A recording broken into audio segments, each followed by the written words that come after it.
Hello,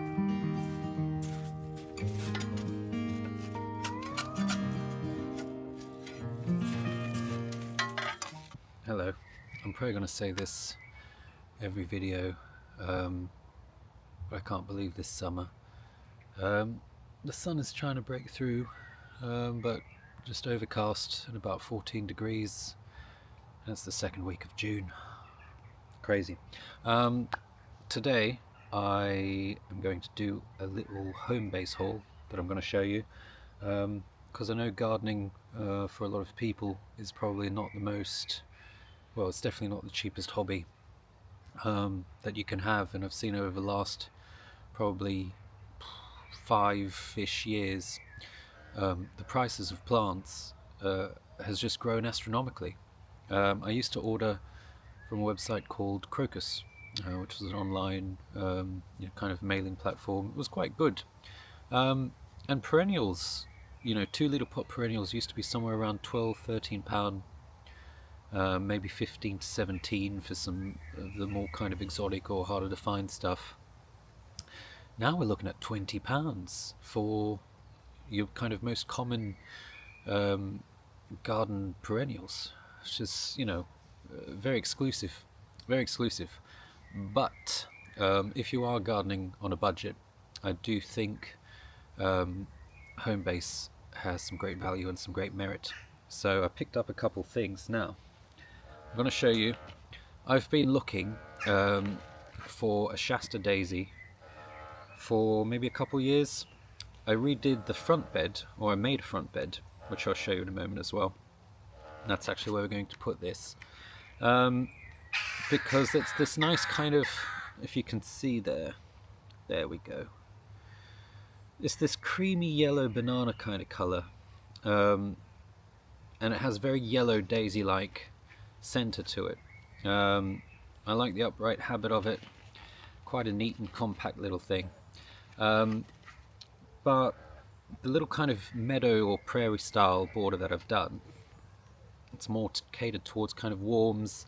At times it's oranges, creams, yellows, and this I think just bounces beautifully as well. It's quite a compact thing. It gets to about 45 centimeters, so it's a great little front filler. And I got 2 of those, and those were £9 each. There we go. So that's a pretty good price, I think. Next we got, because I quite adore these and I thought, oh, I could use those, dianthus. So they're not the most reliable things, depending on your soil. You kind of want rocky, you kind of want free draining. If you put these into heavy wet clay, they won't overwinter. If I can pause that, look at that lovely little ruffle there, classic. It's this type of flower that reminds me, just feels vintage, feels retro. It feels like, you should be driving some old Chevrolet with this sitting in your lap. These are not going to go in the front border. I've got another idea with those, because probably in the next video there's another part of the border in the back garden which needs a little bit of a tidy up and a little bit of a renovation. And if you're familiar with it, there's a plant called stachys, which is this silvery kind of, I think the common name for it is lamb's tongue, silvery kind of foliage, very broad, and I think this pink is going to play off it quite well, so we'll save that for another day. But the other thing, or other things, that's going to go in the front, oh, and sorry, those were £8 each. So you have a lot of flower buds coming, as you can see on there. Decent value, decent value. You can also see shoots down in the crown of the plant there. So good plant, healthy. So yeah. Another one. Now look, and this is pretty good value, especially if you are new to gardening. If you're fortunate enough perhaps to have just bought a place and you are just getting into the garden, or you know, maybe you're looking to renovate your own garden, make it a bit nicer, this is a classic. If you can see, of course, this is Salvia Caradonna blue. So Balkan clary is another common name for it. And you can see the spires with the flowers just coming up there. Wait for the camera to autofocus. Are you gonna autofocus? You're not gonna autofocus. What if I hold it there? You can see that nice and airy. That's what we want out of salvias, this kind of airy, breezy feeling, beautifully nodding in the wind, and that's kind of how they sit. So now I've seen these. Some local garden centres have had them maybe around £12. And the reason why I say that they're great for new gardeners, or if you're looking to renovate, you know, kind of redo your garden, or even big tubs, they do good in tubs, is that they're reliable. And, you know, depending on, you know, how often or how much work you want to put in, you can chop these in May. You can do something called the Chelsea chop. So on the weekend that the Chelsea Flower Show occurs, you want to make a cut just there. Do you see how those new ones are coming up? Those little side shoots? You make your cut just above them, right there. And those little side shoots will produce you lots of flowers. Well, almost certainly better than one. It's not been done to this though, which is fine. But if you do that, you'll get flowering perhaps in June. Cut the flowers off just before they start to seed. So, for example, when these little flowers, when you see them about up to here, I would cut that back down to there, or perhaps even if you want a bushier plant, even lower. And if you are blessed, or if the gardening gods treat you well, you'll get another set of flowers, shorter, you know, because the plant has only so much energy to give you in a year. But you should have it flower again in maybe August, maybe late July. And if it's a really long season, so the weather's good for a long time, which is probably not going to happen this year, you might even get 3 flowerings out of it. Comes back year after year. It just doesn't like being so boggy, so don't make it wet all the time. But apart from that, tolerates, you know, quite a few different like soil types, but you do want plenty of sun for this. And as well, look at the price, £8. So I love them planted in drifts, or when you see big masses of them. So that's why I say if you're redoing a garden, or you've got a large area, if you get a load of these from home base, you can really save yourself some money and have, you know, kind of one of the kind of English gardens classics, very affordable price. And so I got one of those. We got 2 Shasta daisies, we got 2 dianthus, and the last one, now I've never bought these in all my years of gardening, so a nice little bedding tray there. And I've fallen in love with bedding. Well, I've never really been into it, but the thing that bedding does really well for you is it fills in those little gaps. Oh, you're a little bit parched. We're gonna have to give him a water. The rest are fine. So, they just fill gaps, don't they? So tagetes or marigolds, yeah?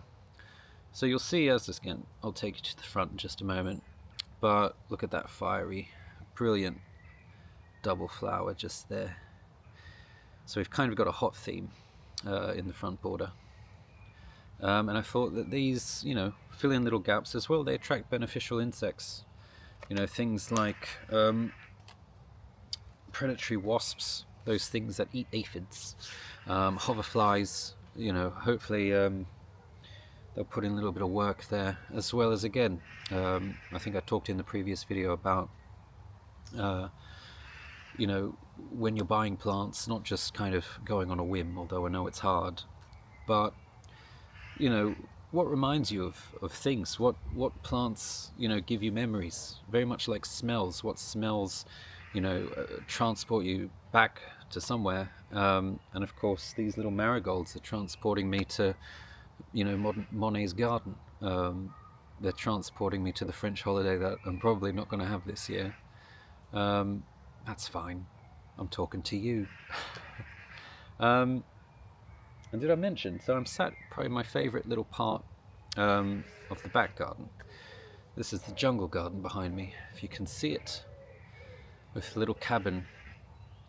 I had to move that, or you know, we as a family moved that probably about 20 feet.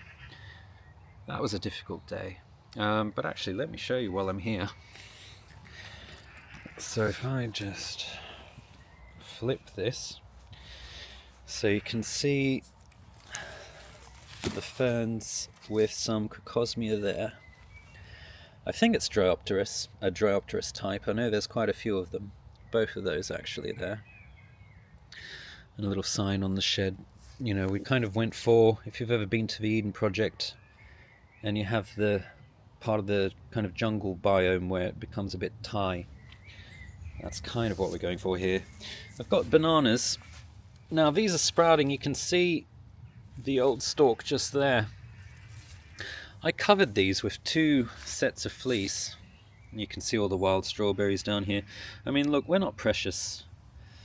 We're not precious. I'll talk a bit more about my kind of views on these kind of, you know, things that we consider perennial weeds and things, but I just think they're so pretty. Look at that. Beautiful. And again, you can see quite a nice central trunk here. I put 2 fleece over winter, and it's quite in a sheltered spot, but they didn't survive. But I've got those cuttings starting to move there. He's getting quite big. Oh, there's a bee. And this is the other thing, a lot of the things we consider weeds, so good for wildlife, so good for insects. And I'll move you through here. And what might be interesting actually is that a lot of these things are in pots. I'll just move you through this jungly undergrowth. So this, if I pull back, used to be all massive rhododendrons, and we got them taken down and cleared this space. So this was all rhododendron, but of course rhododendron, it's a hard thing to kind of take out once it is established, you know. So you can see a little bit of, oh, someone's drilling. Hope you don't mind. But you can see this has just grown from a stump. And of course when you get these tree surgeons in, they never take out the stump. They charge a lot more to take those out. So I'm just gonna kind of coppice, I think, or pollard it every year after it flowers, and kind of just try and maintain this amount for there. There's a larger one at the back, but of course it's all fibrous roots in a lot of places, so unless you put in a large quantity of topsoil, which I didn't want to do, and again, we garden on a budget here, and again, I'll go into gardening on a budget in future videos, because I'm quite thrifty. But yeah, pots, this spider's web Fatsia japonica, I mean, look at that. Beautiful. Those new leaves come out in this such frosty white tone. That's in a pot. That fern, I don't remember if this fern is in a pot, but there's a little, if you can see, there's a little, actually I need to water him. That's a little Dixonia under there in a pot. We've got the Anthurium pictum, or painted fern, Japanese painted fern. Look at that gorgeous colour. He's in a pot. The Heuchera is in a pot. This, I'm trying to establish, if you can see, these little Xanthodeschia cuttings in this little pond. And of course this used to be a sink. It is now a little pond. Quite a lot of soil in there. I'm hoping to attract some frogs. We'll see. There's little steps coming up to it back there. But again, in a pot, the bamboo. So this is Philostachys nigra, or the black-stemmed bamboo. He's in a pot. The crocosmia actually planted in, taking over as crocosmia does.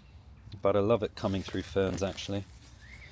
And this big fatsia here, this has gained about 2 tiers of leaf in the last few months. He is in a pot. So there you are. If you kind of layer, let me pull back a little bit. So as you can see, you can create, let's move the chair out of the way. You can create quite a dramatic jungly effect in a very small space with very few kind of plants actually. I mean, ferns, fatsia, and a heuchera, and an old sink, and a pot of bamboo in the right spot. It's very shaded here, obviously shaded out by the big rhododendron here. But yeah, sometimes it's the parameters that guide creativity, especially in the garden. Right, so back to me. Let's take the Shasta daisies and the salvia and the marigolds to the front bed, which I'll show you, and we'll plant those up today, and we'll leave the dianthus probably for tomorrow or Friday. Stay tuned. So, shovel at the ready, a little bit of manure at the ready, and I'll show you the front. We've got the phlomis flowering just now. So I did this, this border is now 2 years old, just cut into the grass, nothing fancy. And that's where I think, well, not exactly there, but you can see the combination. Now this is a classic, I didn't come up with this, completely unoriginal. Salvia and phlomis together, not the first time these two things have been paired up, and there's a reason. It's a little bit bare here. There was a huge verbena, bonariensis, that covered this whole area and threw up an incredible amount of flowers. I've never seen it flower so prolifically last year. But what I think happened, perhaps, or sometimes things just happen, but I think it flowered itself to death. However, I had so much of it self-seeded everywhere. You can see a little bit over there, but I've managed to take a couple seedlings earlier in the year and put them in. They've taken, but obviously it's not going to be huge this year. That's where I think one of the Shasta daisies will go. But yeah, a bit thin here, but then we start to see, now again, only 2 years old, but it's starting to get there. We've got yarrow, I think this is moonshine or gold, something gold. It's a big one, big yellow one. Grass is there, Calamagrostis, Carl Forster. There's 4 of those, and you can get a sense of the repetition here. Rudbeckia, Goldstem. Now these are beautiful.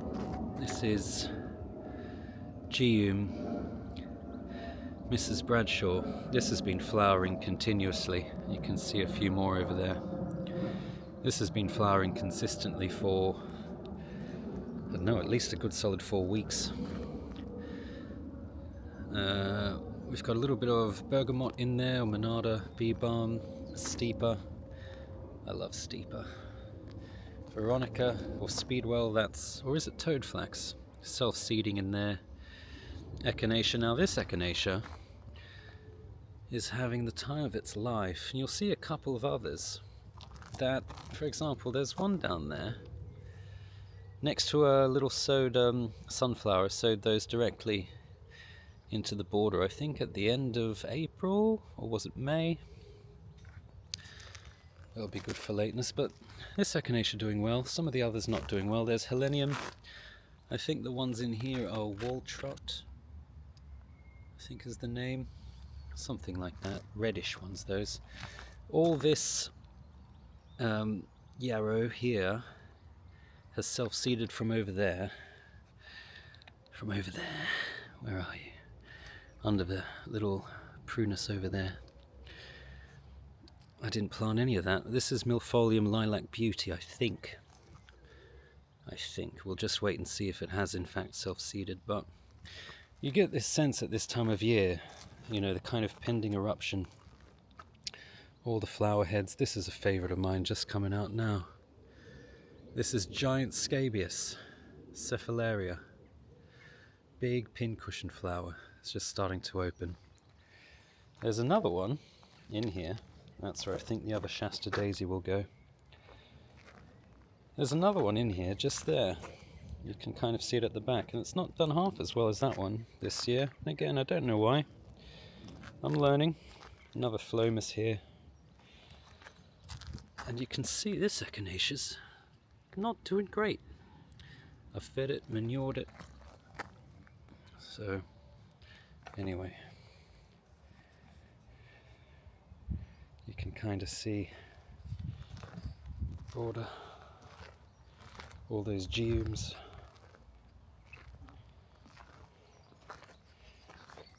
So I'm going to plant the two daisies, the marigolds and the salvia. I'll give you a little look and see how they come up, see what the border looks like. I'll show you just under that prunus. So yeah, stick around and wait for that. I've got to buy a new memory card because there's 2 minutes left, but you can see the salvia, some of the marigolds there, the Shasta daisy, and hopefully in about 8 weeks time this will fill up and have even more flowers. So you can see it's kind of like a prairie style, little kind of prairie meadow if you will. So the marigolds are all just at the bases there, giving you little pops of orange. You can see one just here under the geum. Another one there. In fact, I've got to deadhead these geums a little bit, so I'll do that after I say goodbye. Last Shasta daisy here. It's just occurred to me that you can see what that'll look like. A big daisy, kind of bouncing off these little ones that kids love and we just leave on the lawn because it kind of ties in, you know. But yeah, that's this. Actually, just quickly, I can show you again, same kind of idea. You see the, I think asphodelenes, verbena, all self-seeded. There's some osteospermums or African daisies there, sunflower heleniums about to flower, dianthus about to flower, first scabious of the year. That's always exciting. Verbena rigida. Now this doesn't normally overwinter, however here it does. And of course Bonariensis. So breezy meadow here, breezy. Rhododendrons in the back just going over. So I might do an actual maintenance video in the next one. Anyway, see ya.